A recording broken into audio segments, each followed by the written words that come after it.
Chopin, you cannot limit it to, as I say, to one country or one epoch. No, it's timeless, and it's beyond. It's enormous. He was an extraordinary original composer, and his vision is not like any other, not like any other person, and he's unique, and I don't think there has never been anybody like Chopin, and never going to be anybody. And I always said it takes genius to understand genius.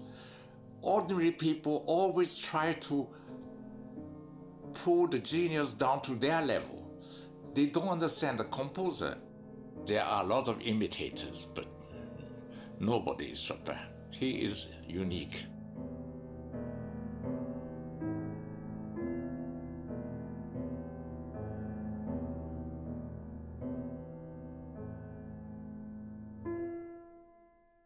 I'm not in agreement with most conventional idea about Chopin. For me, most people's understanding of Chopin or their idea of Chopin is what I call Chopinina. Something atmospheric, what people vaguely, that's what Chopin is about, For me, Chopin was one of the most extreme composer. What I mean is his range is enormous, and his emotion and his passion is volcanic. The Prelude is a very good example. For instance, the stormy B-flat number 16, if you look at the manuscript, it's so clear that originally he was putting pedal on each group of, But afterwards he crossed it out and made it a long pedal. It's obvious his intention, and there are one particular place, there was a obviously intentional discord. He wanted those sounds. He wanted that violence. He wanted that terror.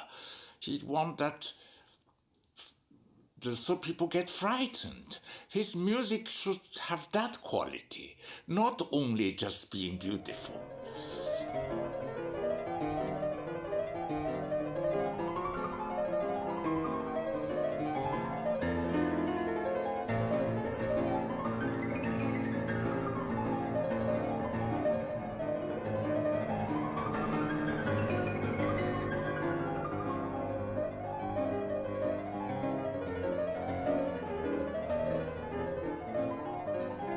I'm his willing slave because, and what is original? The most original is the original.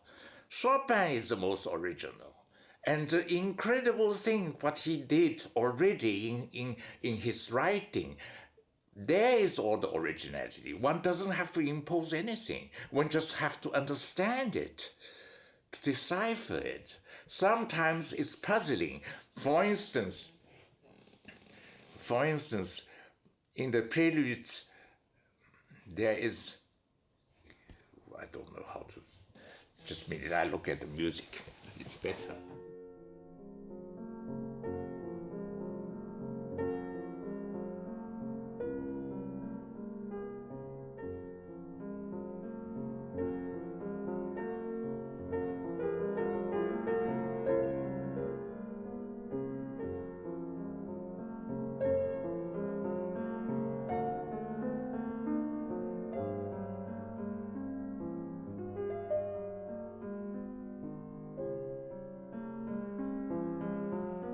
You see, he first, in the manuscript, first of all, he wrote 4/6 as normal, like all editions are.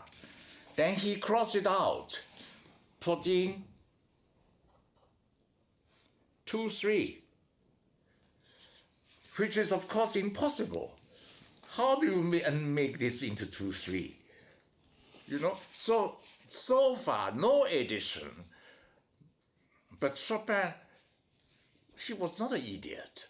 He didn't do it because forgetful. Because first of all, he wrote the normal one, and then he crossed it out, put this one in. That's very interesting because he's trying to tell you something. In 4/6, there's a tendency to da da da da da da da da da da da da da, meaning emphasis on the chords like that. No, if you use the 3/2, if you think da da dee da dee da dee, it's like a syncopated. So therefore it floats more. The greater the genius, the more universal they usually are. Because I was thinking recently when I was teaching the preludes to some students, all of a sudden I said, just come out of me. For instance, the last two preludes, number 23 and 24. Number 23 is incredibly Catholic. For me, it is Maria, This is typical that Polish Catholic atmosphere, this. And number 24 is Genghis Khan. This couldn't be far away, further. The wildness of that D minor, the last prelude, is unbelievable. But also, of course, there's something very strange, the way I feel the mazurkas, because I don't know why. I just feel it. I have problems with other Chopin's music. I have to study very hard. The preludes, for instance, are very hard. But mazurkas, everybody has terrible problems. I have no problem. People say that I never played the same way, but it always sounded right. Sounded like mazurka.